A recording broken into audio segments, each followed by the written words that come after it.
मैं डॉक्टर ईतू सिंह आपका अपने चैनल अर्थात में स्वागत करती हूं, जिसके माध्यम से स्नातक स्तर के विद्यार्थियों के लिए मैं वीडियो बनाती हूं। नमस्कार। आज हम प्रेमचंद के द्वारा रचित नाटक करबला की चर्चा करेंगे। यह प्रेमचंद की अपेक्षाकृत कम चर्चित रचना है और विद्यार्थी भी इसके बारे में बहुत कम जानते हैं। हम आज इस वीडियो में देखेंगे कि प्रेमचंद ने इस नाटक को किस प्रकार लिखा है, किन परिस्थितियों में लिखा है और इस नाटक में कथानक और विषय वस्तु कैसे आगे बढ़ती है। सबसे पहले हम प्रेमचंद का एक संक्षिप्त परिचय प्राप्त कर लेते हैं।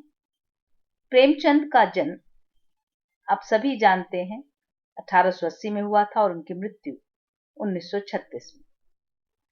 उनका नाम भारतीय साहित्य में स्वर्णाक्षरों में दर्ज है। उन्होंने उर्दू और हिंदी साहित्य को अप्रतिम ऊंचाई पर पहुंचाया था। हिंदी कहानी तथा उपन्यास के क्षेत्र में 1918 से 1936 तक के कालखंड को हम प्रेमचंद युग के नाम से जानते हैं। प्रेमचंद ने लगभग 300 कहानियां लिखी हैं, जो मानसरोवर शीर्षक से 8 भागों में संकलित हैं। प्रेमचंद ने कई उपन्यास लिखे, जिनमें कुछ के नाम हैं कर्मभूमि, सेवा सदन, गबन, प्रेमाश्रम, प्रेमा, प्रतिज्ञा, कायाकल्प, निर्मला और उनका अंतिम उपन्यास गोदान इत्यादि। आपने कहानी, उपन्यास, निबंध आदि के साथ कुछ नाटक भी लिखे हैं और उसी परंपरा में करबला का नाम आता है। प्रेमचंद ने कुल 3 नाटक लिखे थे। पहला नाटक उन्होंने 1923 में लिखा, जो संग्राम नाम जिसका शीर्षक है। दूसरा करबला, जो 1924 में प्रकाशित हुआ, और तीसरा प्रेम की वेदी, जो 1933 में प्रकाशित हुआ। ये 3 ही नाटक प्रेमचंद ने लिखे हैं, जिसमें करबला एक ऐसा नाटक है जो ऐतिहासिक और धार्मिक कथा को केंद्र में रखकर लिखा गया है। करबला नाटक के लेखन की पृष्ठभूमि को समझना जरूरी है। स्वयं नाटककार ने किन परिस्थितियों में और वे क्या परिवेश थे जिसके बीच में यह नाटक लिखा, उसको जानना जरूरी है।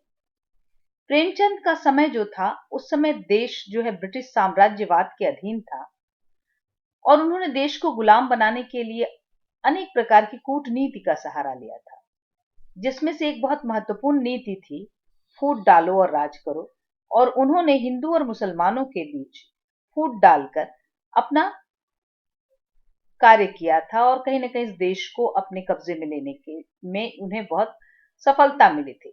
इस माध्यम से प्रेमचंद अपने समय में स्पष्टता देख रहे थे कि देश की आजादी की राह में हिंदू मुस्लिम विवाद एक बहुत बड़ा रोड़ा है और जब तक यह विवाद रहेगा, देश सच्चे अर्थों में आजाद नहीं हो सकता।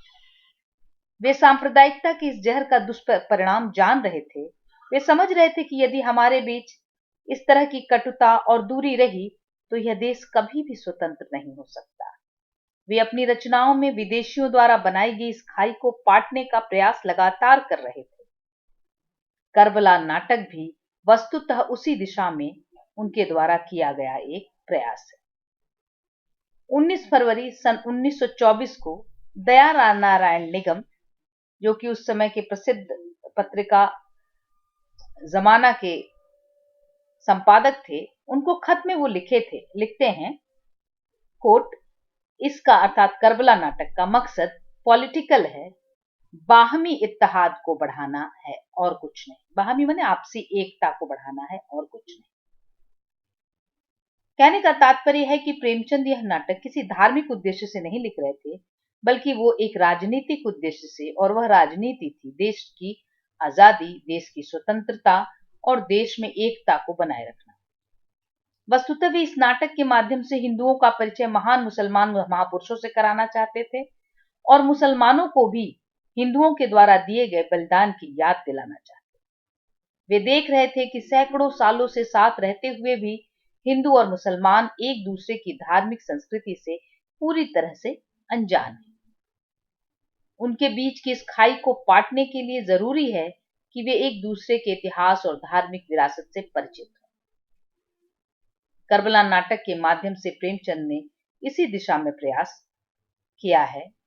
उन्हें इस बात का बेहद अफसोस था कि वे कहते हैं, कोट, कई शताब्दियों से मुसलमानों के साथ रहने के पर भी अभी तक हम लोग प्रायः उनके इतिहास से अनभिज्ञ हैं। हिंदू मुस्लिम वैमनस्य का एक कारण यह भी है कि हम हिंदुओं को मुस्लिम महापुरुषों के चरित्रों का ज्ञान नहीं। करबला नाटक की संरचना पर हम थोड़ी चर्चा करें। वस्तुतः प्रेमचंद बहुत सफल नाटककार तो नहीं कहे जा सकते, लेकिन उन्होंने बहुत प्रयास करके अपने नाटक की एक पूरी का गठन तैयार किया है।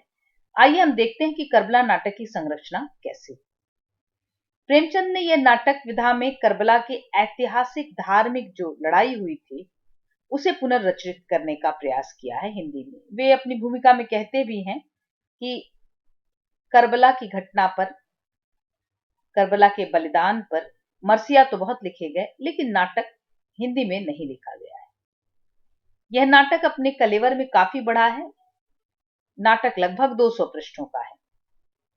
नाटक में कुल 5 अंक हैं और कुल 41 दृश्य हैं।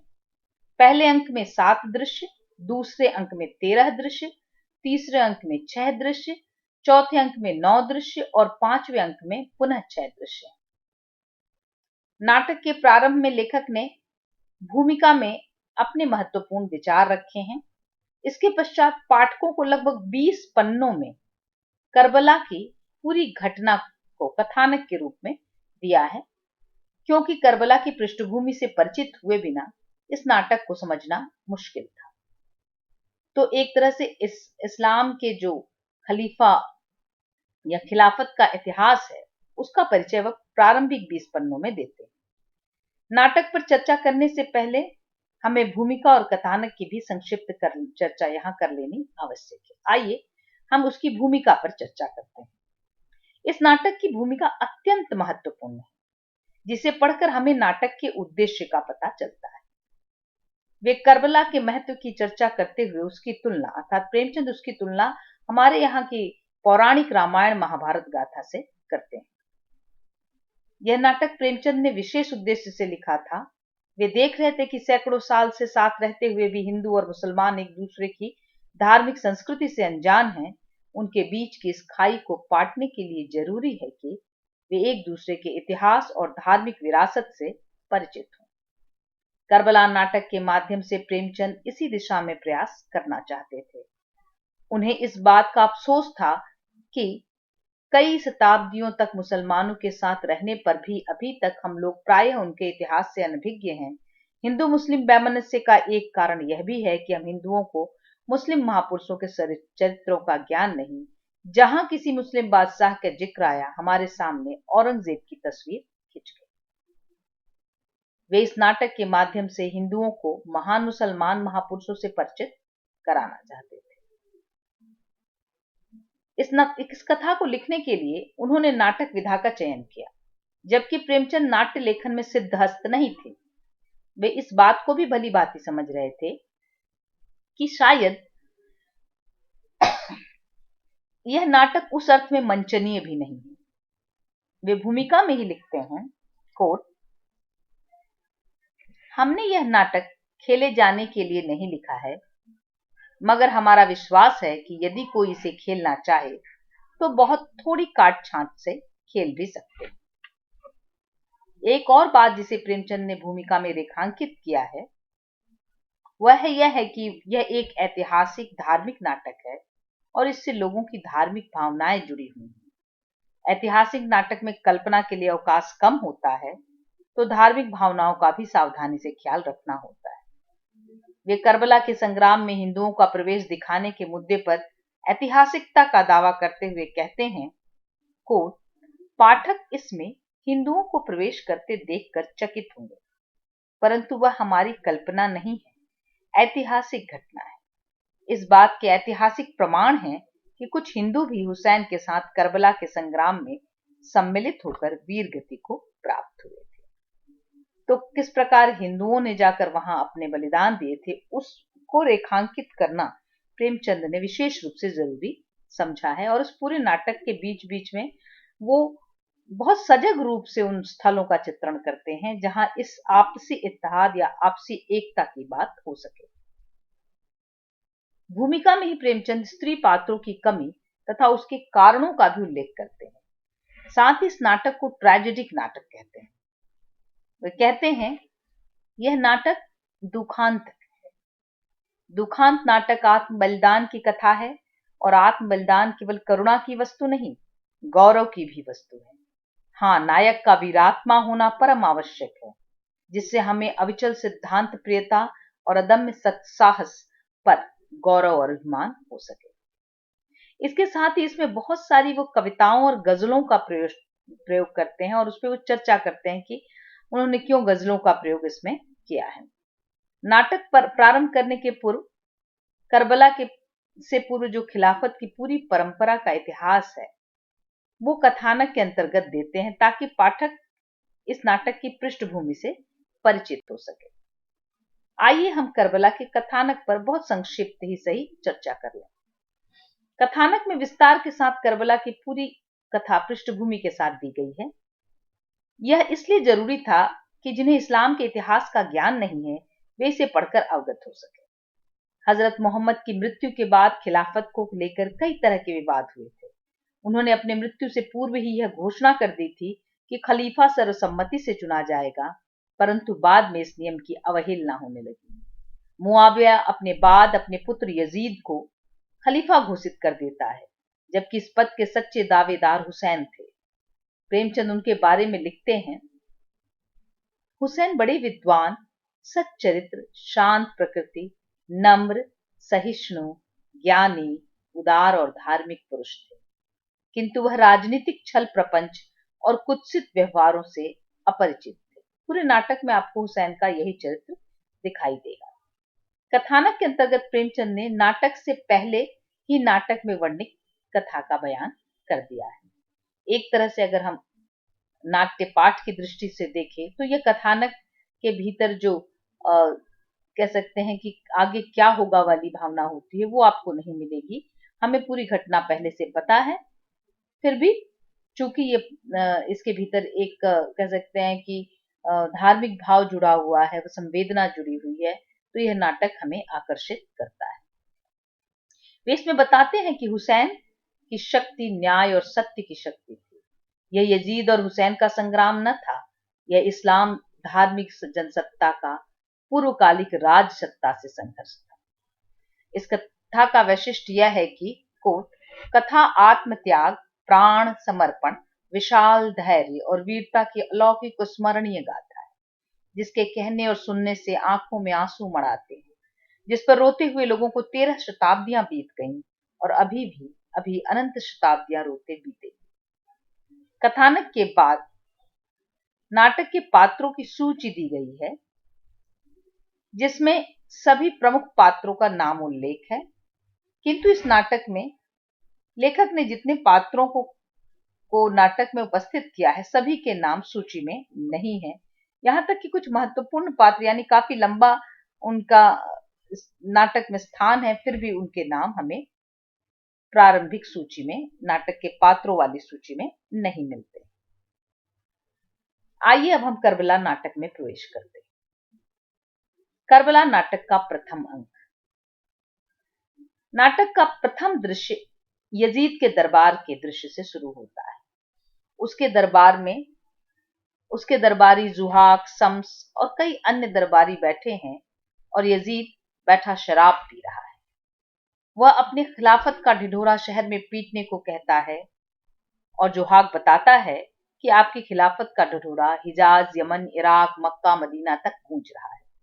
सभी को कह दिया गया है कि आपकी बैयत कबूल कर ले। बैयत का तात्पर्य है कि आपको खलीफा मान लेना, आपको श्रेष्ठ मान लेना, अन्यथा उन पर अत्याचार किया जाएगा, और ऐसा किया भी जाता है। यहाँ प्रारंभ में ही नाटककार दिखाते हैं कि यजीद किस प्रकार से अधार्मिक व्यक्ति है, दीन पर चलने वाला व्यक्ति नहीं है, वह भ्रष्ट प्रकृति का व्यक्ति है। और इस्लाम में जिन चीजों की वर्जना है, जो वर्जित बातें हैं, वो उन्हीं को अपने जीवन की शैली बनाकर रखा है और इस्लाम के नियमों को वो नहीं मानता है। जो शराब इस्लाम में वर्जित है उसे यजीद अमृत रस कहता है। वह कहता है नबी ने शराब को हराम कहा है, यह इस अमृत रस के साथ घोर अन्याय है।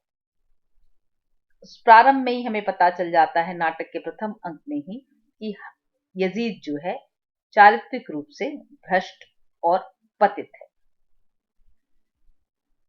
यजीद को भय है कि हुसैन उसकी खिलाफत छीन न ले, क्योंकि हुसैन नेक व्यक्ति हैं और जनता उनकी नेक नियति को पसंद करती है। वे धार्मिक व्यक्ति हैं और उसे हमेशा हुसैन से डर लगता है।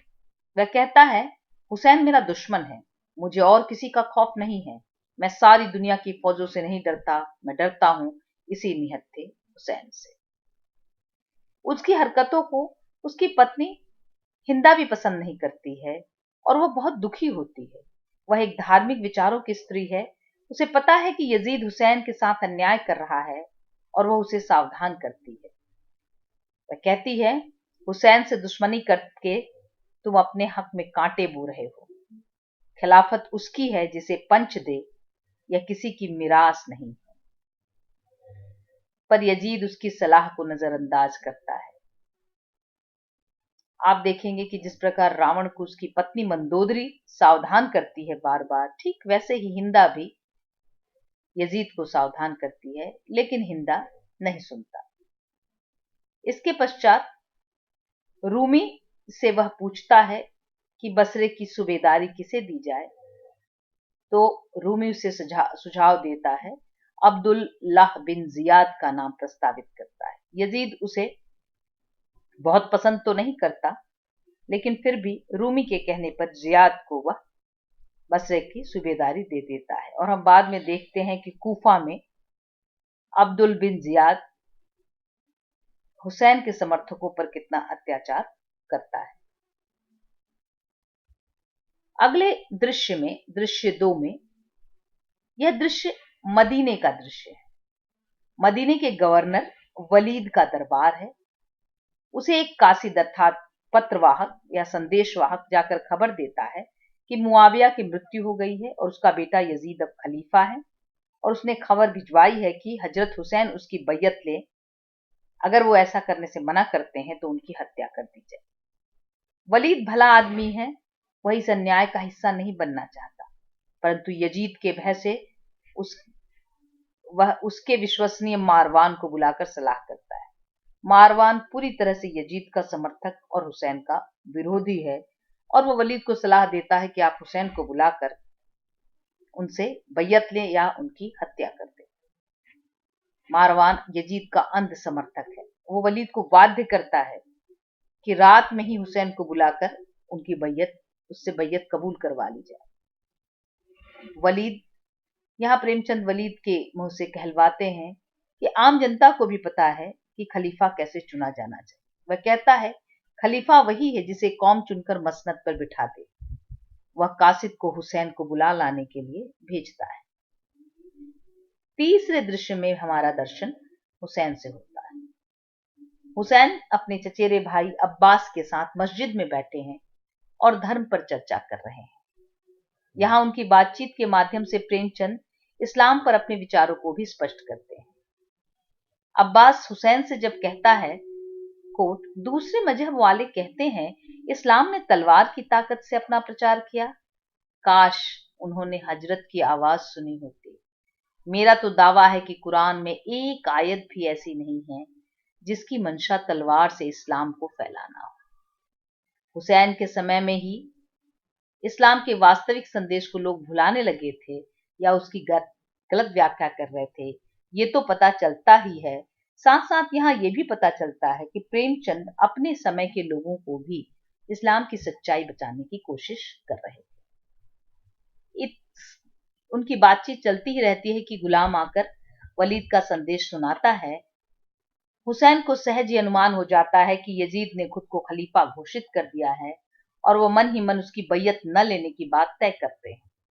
अब्बास उन्हें वलीद के दरबार में जाने से मना करते हैं, पर हुसैन जानते हैं कि वलीद भला आदमी है, वह रात में ही उसके दरबार में चले जाते हैं। यहाँ हुसैन की नेकी, धार्मिकता और न्याय बुद्धि से हमारा परिचय होता है। वे अत्यंत साहसी हैं और उन्हें पूरा भरोसा है कि आज भी संसार में न्यायप्रिय लोग हैं। वे कहते हैं, मुझ में हक की इतनी ताकत है कि वलीद तो क्या, संसार की सारी फौज भी मुझे कुछ नुकसान नहीं पहुंचा सकती। यकीन है कि मेरी एक आवाज पर हजारों खुदा के बंदे और रसूल के नाम पर मर मिटने वाले दौड़ पड़ेंगे। हुसैन सचमुच जानदार मनुष्य थे और उन्हें धर्म और ईश्वर पर पूरा भरोसा था। अगले दृश्य में, चौथे दृश्य में, वलीद के दरबार में बैठा हुआ मारवान है। वे दोनों बातचीत कर रहे हैं। तब तक वहां हुसैन पहुंचते हैं। मारवान उससे यजीद की बैयत लेने की बात कहता है तो वो नियम से खलीफा के चयन की बात करते हैं। वलीद उनका समर्थन करता है, पर मारवान धमकी और लालच देता है। फिर भी हुसैन जब मना करते हैं तो मारवान उन्हें मारने के लिए आता है, लेकिन तब तक अब्बास अपने साथियों के साथ आकर उनकी रक्षा कर लेते हैं और जब वे मारवान को मारने जाते हैं तो हुसैन अपनी मानवीयता का परिचय देते हुए उसे बचा लेते हैं। यहाँ पर हम यह पता चलता है कि यह वस्तुतः दो खानदानों का संघर्ष भी है। हुसैन हाशिमी है और यजीद अबू सुफियान है। अगले दृश्य में, दृश्य 5, हुसैन और अब्बास मस्जिद में बैठकर आए हुए संकट की चर्चा कर रहे हैं। वे इस परिस्थिति से दुखी हैं। वे हजरत मोहम्मद की कब्र पर जाकर प्रार्थना करते हैं कि वे उन्हें बताएं कि उन्हें क्या करना है। इबादत करते वक्त उन्हें एक सपना आता है कि हजरत मोहम्मद थोड़े ही दिनों में उनके शहादत की भविष्यवाणी कर रहे हैं। उन्हें सुनाई पड़ता है, बहुत थोड़े दिनों में तू ऐसे आदमियों के हाथों शहीद होगा जो अपने को मुसलमान कहते होंगे और मुसलमान न होंगे। मैंने तेरी शहादत के लिए करबला का मैदान चुना है।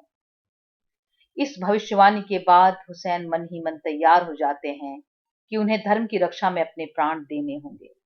उसी वक्त वहां मोहम्मद हम्फिया आकर धोखेबाज लोगों से सावधान रहने की नसीहत देते हैं और उन्हें सपरिवार मक्का चले जाने के लिए कहते हैं। बिगड़ते हालात के कारण अब्बास जब हुसैन से यजीद की बैयत लेने की बात कहते हैं तो वे साफ इनकार कर देते हैं। हुसैन कहते हैं, अगर मैं खौफ से यजीद की बैयत कबूल कर लूं तो इस्लाम का मुझसे बड़ा दुश्मन और कोई न होगा। हुसैन की बहन जैनब भी उन्हें समझाती है तो वे कहते हैं, जिस तरह मेरी बैयत से इस्लाम का वकार, उसकी प्रतिष्ठा मिट जाएगी, उसी तरह मेरी शहादत से उसका वकार कायम रहेगा। मैं इस्लाम की आबरू के पर निसार हो जाऊंगा। अर्थात वो पूरी तरह से तय कर लेते हैं कि कुछ भी हो, वे यजीद की बैयत अर्थात उसका समर्थन नहीं करेंगे, उसे खलीफा स्वीकार नहीं करेंगे। जब वे मदीना छोड़कर मक्का जाने की बात करते हैं तो सभी उनके साथ जाने के लिए जिद करते हैं। मदीना वाले भी हुसैन को वैसे ही घेर लेते हैं जैसे वनवास जाते राम को अयोध्या वासियों ने घेर लिया था। वे रोते हैं तो हुसैन उन्हें समझाते हैं कि यहाँ एक गजल के माध्यम से प्रेमचंद ने हुसैन के दर्द को बयान किया है। हुसैन नहीं चाहते थे कि वे मदीना छोड़कर जाएं, वो आजीवन यहीं रहना चाहते थे, पर बाध्यतावश उन्हें जाना पड़ रहा था। प्रेमचंद हुसैन को एक अहिंसक संत के रूप में चित्रित करते हैं जो अपने जानते हुए एक चींटी की जान को भी खतरे में नहीं डालना चाहता। छठा दृश्य, और यह कूफा का दृश्य है। कूफा शहर में अब्दुल्लाह अपनी बीबी कमर और बेटा बहब आपस में जियाद के अत्याचार की चर्चा कर रहे हैं। इनकी बातचीत से पता चलता है कि यजीद की बैयत के लिए जियाद कितना अत्याचार कर रहा है। प्रेमचंद इस नाटक में स्त्री पात्रों को अधिक धार्मिक और विवेकशील चित्रित करते हैं। कमर साफ कहती है कि यजीद को खिलाफत का कोई हक तो है नहीं, महज तलवार का जोर है। शरा के मुताबिक हमारे खलीफा हुसैन हैं। कमर हुसैन के बात का समर्थन करती है। कमर हुसैन की समर्थक है और पर अब्दुल्लाह को अपनी संपत्ति की थोड़ी चिंता है। वह लालच में है और उसे लगता है कि अगर वो हुसैन के साथ गया तो उसकी सारी संपत्ति छीन ली जाएगी। लेकिन उनका बेटा वहब अपनी मां का समर्थन करता है और वह हुसैन के साथ जाना चाहता है या हुसैन का समर्थन करता है। तो कमर कहती है कि नहीं, तुम अपनी नई ब्याहता पत्नी से अनुमति ले लो और उसके बाद ही कोई फैसला करो, उससे विमर्श करके, उससे बातचीत करके ही कोई फैसला करो। वह भी इस पर राजी हो जाता है। अगला दृश्य है अरब के एक गांव में एक स्थान जहां पर कुछ हिंदुओं की बस्ती है। इस 7वें दृश्य में ही प्रेमचंद ने हिंदुओं को, जो अरब में जाकर बसे हुए हैं, उनकी बात यहां उठाते हैं, जिनकी कहा जाता है कि जिनकी पीढ़ी कुछ भारत में भी हुसैनी ब्राह्मण के नाम से जो लोग रहते हैं। इस पूरे दृश्य में एक हिंदू बस्ती का चित्रण है, वहां भजन हो रहा है और वहां पर एक हिंदू जागीरदार है जिसका नाम साहस राय है। यह व्यक्ति न्याय का पक्षधर है, धार्मिक व्यक्ति है और स्वाभाविक रूप से यजीद जैसे अत्याचारी व्यक्ति का विरोधी है और हुसैन का समर्थक है। यहाँ भी कुछ लोग हिंसा द्वारा तो कुछ लोग शांति द्वारा मसले को हल करना चाहते हैं। उनके जो साथ के लोग हैं, भाई हैं, उसमें सिंहदत्त हुसैन की शांति की प्रियता से खुश नहीं है, तो राम सिंह उनके कदम का समर्थन करता है और कहता है हुसैन धर्मनिष्ठ पुरुष है, अपने बंधुओं का रक्त बहाना नहीं चाहते। साहस राय इस पर लंबी बहस करते हैं, बातचीत होती है और अंततः यजीद की असलियत जानने के लिए राम सिंह और भीरुदत्त को वो भेज देते हैं ताकि वे आगे की रणनीति तय कर सके कि उन्हें किसके साथ रहना है, वे यजीद की बैयत लें या हुसैन की। दूसरा अंक, दूसरे अंक में पहले दृश्य में हुसैन का काफिला जब मक्का पहुंचता है तो सब लोग उनका स्वागत करते हैं, परंतु यहां पर भी हुसैन को वही बातें सुनने को मिलती हैं कि कोई भी भरोसे के लायक नहीं है।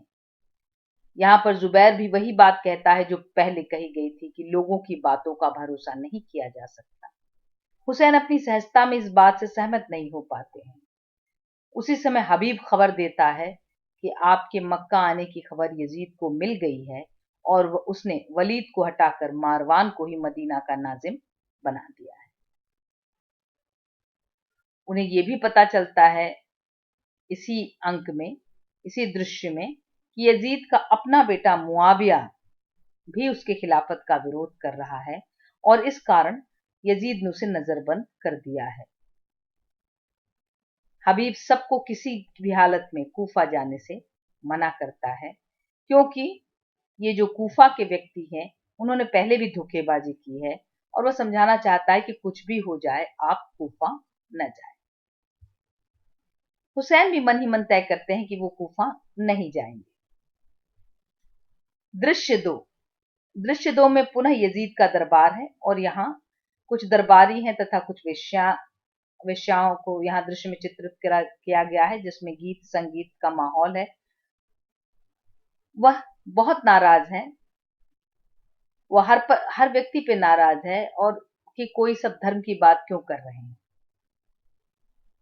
यजीद कहता है, यजीद के सामने दीन का नाम न लेना मना है। दीन उन मुल्लाओं के लिए है जो मस्जिदों में पड़े हुए गोश्त की हड्डियों के लिए तरसते हैं। दीन उनके लिए है जो मुसीबतों के सबब से जिंदगी से बेजार हैं, जो मोहताज हैं, बेबस हैं, भूखे मरते हैं, जो गुलाम हैं, दुर्रे खाते हैं। बादशाहों के लिए दीन नहीं है। उनकी नजात रसूल और खुदा के निगाह करम की मोहताज नहीं है। यानी यजीद रसूल को और खुदा को भी नहीं मानता है और धर्म के नियम कानून कमजोरों के लिए आवश्यक मानता है। वह इसी तरह की धार्मिक बातें करता है तब तक जियाद का कासिद आकर कूफा की हलचल की खबर देता है।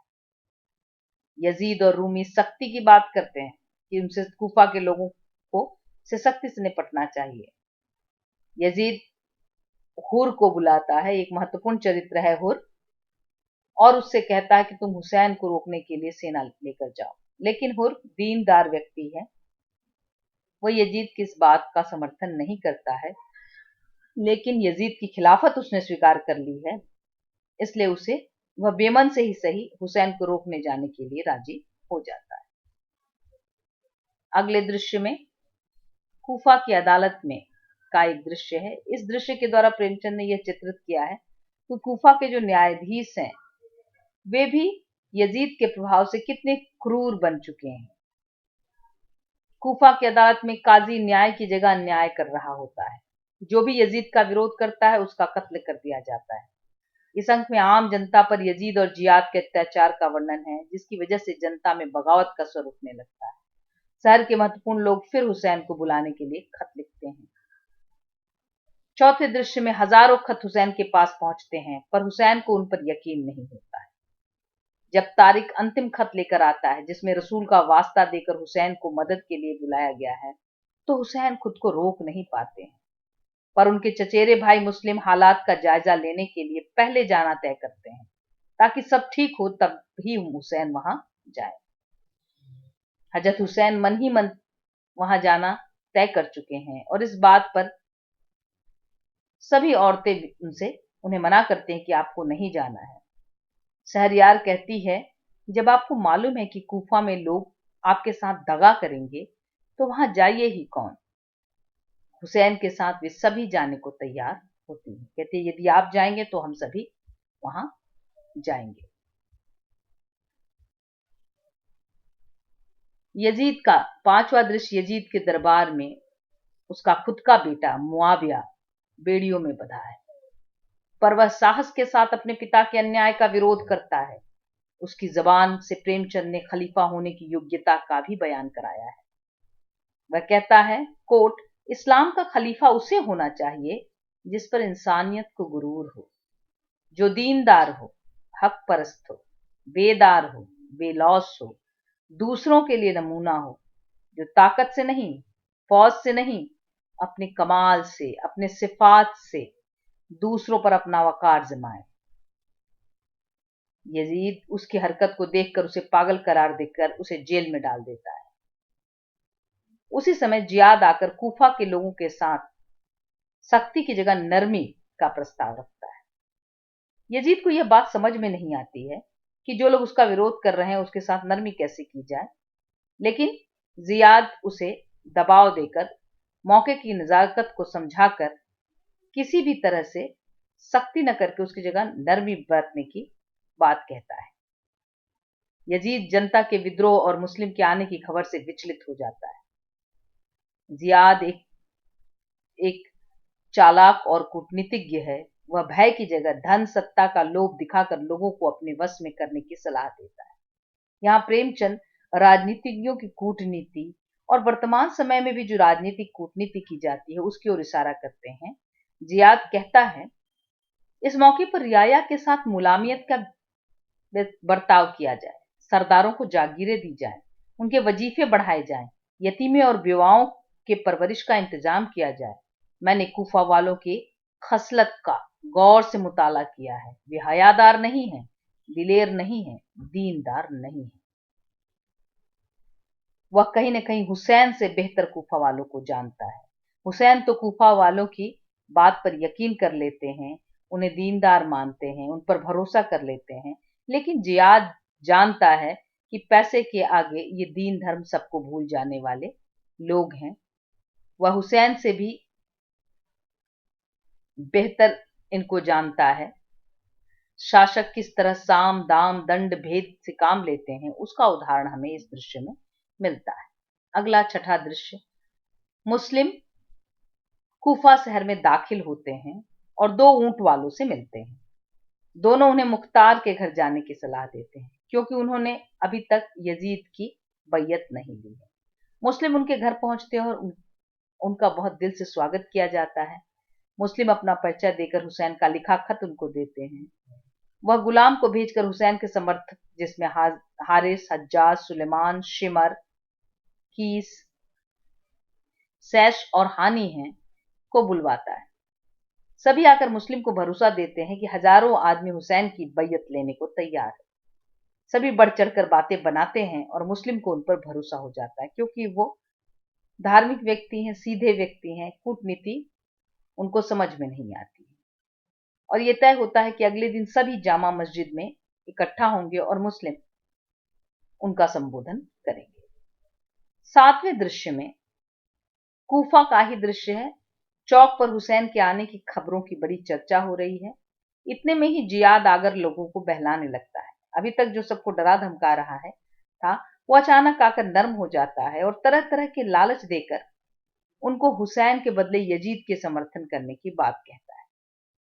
लोग धीरे धीरे उसकी मीठी बातों में आ जाते हैं। वही लोग जो कल तक हुसैन की बैयत लेने वाले थे, वह यजीद की जय जयकार करने लगते हैं। प्रेमचंद ने जियाद के भाषण के माध्यम से बताया है कि कैसे कूटनीति और राजनीति से जनता को बरगलाया जा सकता है। आप नाटक में बड़े बड़े विस्तार से इसको उसमें लोगों या जनता के बदलते विचारों को दिखाया गया है। दृश्य 8।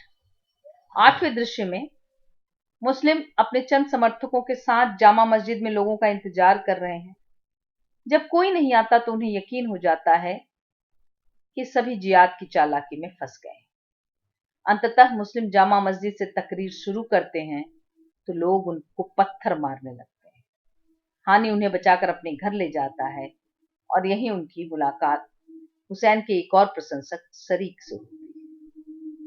वे जियाद को धोखे से मारने की योजना बनाते हैं। सरीक अपनी झूठी बीमारी की खबर देकर जियाद को अपने घर बुला लेगा और मुस्लिम पीछे से उसका कत्ल कर देंगे, ऐसा तय करता है। पर मुस्लिम इसे करने पर राजी नहीं होते, तो सभी उन्हें समझाते हैं कि अधार्मिक व्यक्ति है, उसे मारे बिना यजीद को हराना संभव नहीं होगा। इसी बीच कुछ लोग हानि के घर पर हमला कर देते हैं, तो मुस्लिम कुछ ऐसी बातें कहते हैं कि उन सबको अपनी गलती का एहसास होता है। वे कहते हैं, इस्लाम ने हमेशा दौलत को हकीर समझा है। वह इस्लाम की मौत का दिन होगा जब वह दौलत के सामने सिर झुकाएगा। जनता पर मुस्लिम की बातों का गहरा असर होता है और उस समय सभी हुसैन की बैयत तत्क्षण ले लेते हैं। दृश्य 9। हानि के मकान पर शरीक बीमार होने का नाटक करते हैं। जियाद उनसे मिलने आता है और शरीक बार बार गीतों के माध्यम से उसे कत्ल करने का इशारा भी मुस्लिम को करते हैं। यह बहुत रोचक दृश्य है। गीतों में वो इशारा करते हैं कि मुस्लिम आप पीछे से जाकर जियाद की हत्या कर दीजिए, पर मुस्लिम यह नहीं कर पाते हैं और वे शरीक और हानि को समझाते हैं कि शरीक, मैंने कभी दगा नहीं की और मुझे यकीन है कि हजरत हुसैन मेरी इस हरकत को कभी पसंद न करते। इस्लाम का दरख्त हक के बीज से उगा है। दगा से उसकी आबपाशी करने में अंदेशा है कि कहीं दरख्त सूख न जाए। आबपाशी मतलब पानी देना, सिंचाई। हक पर कायम न्याय, हक का अर्थ है न्याय। हक पर कायम रहते हुए अगर इस्लाम का नामो निशान दुनिया से मिट जाए तो भी इससे बेहतर है कि उसे जिंदा रहने के लिए दगा का सहारा लेना पड़े। वो आप समझ सकते हैं कि धर्म के साथ न्याय का होना कितना जरूरी है। इसकी बात मुस्लिम करते हैं। वे हुसैन को एक गुलाम के माध्यम से खबर भिजवाते हैं कि 18,000 आदमियों ने उनकी बैयत कबूल कर ली है, जबकि उन्हें खुद इस बात का यकीन था कि कबूल कर ली है। लेकिन हम सभी जानते हैं कि कूफा वालों का चरित्र ऐसा था कि वो पैसे के आगे अपनी सारी चीजें भूल जाते थे। आगे 10वें दृश्य में जियाद का दरबार है। वह मुस्लिम के लापता हो जाने से परेशान है और हानि का वह गुलाम जो चिट्ठी लेकर हुसैन के पास जाता है, वह पकड़ा जाता है। अब यहां पता चल जाता है कि मुस्लिम ये खबर भेज रहे हैं कि 18,000 लोगों ने हुसैन का समर्थन किया है। वह गुलाम बहुत पूछने पर भी अपने मालिक का नाम नहीं बताता है, लेकिन वह सारणी जिस पर चढ़कर वह जा रहा होता है उसकी पहचान मिल जाती है और उसे पता चल जाता है कि हानि इसमें समर्थन में है और हानि और शरीक पर शक हो जाता है। जियाद, अगले दृश्य में जियाद सुलेमान, हानि और मुख्तार को अपने घर बुलाता है और उनसे मुस्लिम को शरण देने के लिए धिक्कारता है। वह हानि को मुस्लिम को अफ्स के हवाले कर देने की बात कहता है तो हानि साफ इनकार कर देता है कि मैं शरणागत को कभी भी धोखा नहीं दे सकता और तुम्हारे हवाले नहीं कर सकता। जियाद उसे मारता है, लेकिन इसी बीच मार रहा होता है कि मुस्लिम के नेतृत्व में 10,000 से ज्यादा लोग जियाद के घर हमला करते हैं, लेकिन जियाद पुनः यहाँ कूटनीति से काम लेता है और बड़ी नरमी से बात करने लगता है और लोगों को अपनी बातों में फंसा लेता है। उसकी बातें सुनकर लगभग सभी लोग भाग जाते हैं, कुछ लोग रह जाते हैं और मुस्लिम भी बड़ी मुश्किल से जान बचाकर वहां से निकल पाते हैं। अगला दृश्य 12वां दृश्य है। मुस्लिम कुफा की गलियों में भटक रहे हैं। वे तौवा नामक औरत से पानी मांगकर पीते हैं। वह जब उनका परिचय जानती है तो बहुत खुश होकर उन्हें अपने घर में शरण देती है, परंतु उसके बेटे बलाल को जब पता चलता है तो वह जाकर जियाद को खबर देता है और मुस्लिम पकड़ लिए जाते हैं और उन्हें पकड़कर जियाद के दरबार में ले जाया जाता है। 13वें दृश्य में मुस्लिम जियाद के दरबार में बांध कर ले जाए जाते हैं। उन पर बगावत का आरोप लगाने पर मुस्लिम तर्क सहित उसका जवाब देते हैं। या हम प्रेमचंद के विचारों का प्रतिबिंब भी पाते हैं। वह कहते हैं, ऐसे जालिम हाकिम का चाहे वह किसी हक के बिना पर हुकूमत करता हो, हुकूमत करने का कोई हक नहीं रखता, क्योंकि हैवानी ताकत कोई हक नहीं है। ऐसे हुकूमत को मिटाना हर सच्चे आदमी का फर्ज है, और जो इस फर्ज से खौफ या लालच के कारण मुंह मोड़ता है, वह इंसान और खुदा दोनों ही की निगाह में गुनाहगार है।